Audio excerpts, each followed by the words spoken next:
திருச்செந்தூர் தற்காலிக ஆம்னி பேருந்து நிலையம் சேரும் சகதியுமாக இருப்பதால் பயணிகளும் ஆம்னி பேருந்து ஓட்டுநர்களும் கடும் அவதிக்குள்ளாகியுள்ளனர். நாள்தோறும் பல்லாயிரக்கணக்கான பயணிகள் வந்து செல்லும் நிலையில் நிரந்தரமான ஆம்னி பேருந்து நிலையம் அமைத்துக் கொடுக்க கோரிக்கை விடுத்துள்ளனர். தூத்துக்குடி மாவட்டம் திருச்செந்தூர் நகராட்சி ஆன்மீக சுற்றுலா தலமாக விளங்குகிறது. இங்கிருந்து சென்னை, கோவை, திருப்பூர், பெங்களூரு, திருப்பதி போன்ற பகுதிகளுக்கு நாள்தோறும் 100க்கும் மேற்பட்ட தனியார் ஆம்னி பேருந்துகள் இயக்கப்படுகின்றன. ஆனால் நகரத்தில் தனியான பேருந்து நிலையம் இல்லாததால் பயணிகள் கடும் அவதிக்குள்ளாகின்றனர். தற்போது நகராட்சி அலுவலகம் எதிரில் இடம் ஒதுக்கப்பட்டிருந்த ஆம்னி பேருந்து நிலையம் மழையால் சேரும் சகதியுமாக காணப்படுகிறது. இதனால் பயணிகளும் ஓட்டுநர்களும் பெரும் சிரமம் அனுபவிக்கின்றனர். மாவட்ட நிர்வாகம் திருச்செந்தூரில் தனி பேருந்து நிலையம் அமைக்க வேண்டும் என கோரிக்கை விடுத்துள்ளனர்.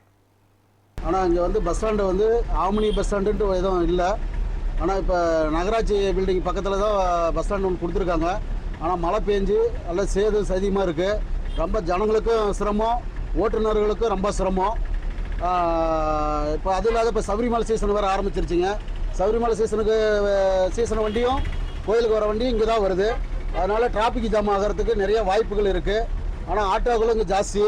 அதனால் ஆம்னி பஸ்ஸுக்கு ஒரு பஸ் ஸ்டாண்டு ஒரு இடத்த ஒதுக்கி ஒரு நல்ல முறையில் கொடுத்தா ஜனங்களுக்கும் கொஞ்சம் ஹெல்ப்ஃபுல்லாக இருக்கும், ஓட்டுநர்களுக்கும் கொஞ்சம் ஹெல்ப்ஃபுல்லாக இருக்கும்.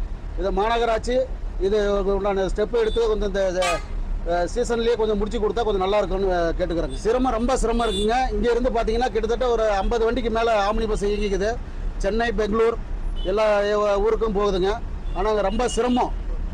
உள்ளே பஸ் ஸ்டாண்டுக்கு உள்ளே வந்துட்டு ஜனத்துங்களை ஏற்றி வெளியே போகிறதும் ரொம்ப சிரமமாக இருக்குது. அங்கங்கே எல்லாம் தண்ணி தேங்கி நிற்கிது.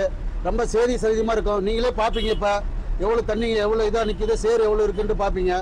அதனால் இதை மாநகராட்சி உடனடியாக இதுக்கு ஒரு நடவடிக்கை எடுத்தால் கொஞ்சம் நல்லா இருக்குன்னு சொல்லி ஆம்னி பஸ் டிரைவர்கள் சார்பாக கேட்டுக்கொள்கிறோம்.